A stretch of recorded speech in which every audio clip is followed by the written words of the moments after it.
Hi viewers, ఎలా ఉన్నారందరూ? Welcome back to Nani's kitchen.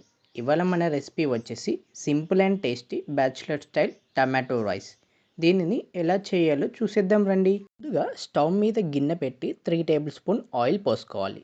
Oil heat అయ్యాక తాలింపు గింజలు, కట్ చేసిన 2 ఉల్లిగడ్డలు, హోల్ బగారా మసాలా వేసి 2 నిమిషాల పాటు కలుపుకోవాలి. తర్వాత చిటికెడు పసుపు వేసి కలుపుకోవాలి. అందులోనే హాఫ్ టేబుల్ స్పూన్ అల్లం పేస్ట్ వేసి 2 నిమిషాల పాటు కలుపుకోవాలి. ఇప్పుడు అందులో కట్ చేసిన 4 టమాటాలను వేసుకొని మగ్గించుకోవాలి. టమాటా మగ్గిన తర్వాత టేస్ట్కి సరిపడ కారం, ఉప్పు వేసి కలుపుకోవాలి.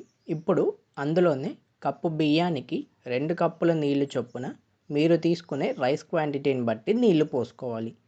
ఈ మిశ్రమం మరిగేటప్పుడు బియ్యం వేసి కలుపుకొని మూత పెట్టుకోవాలి.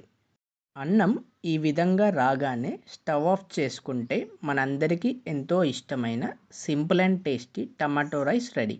మీకు ఈ రెసిపీ నచ్చితే లైక్ చేసి మన ఛానల్ని సబ్స్క్రైబ్ చేయవచ్చు కదా.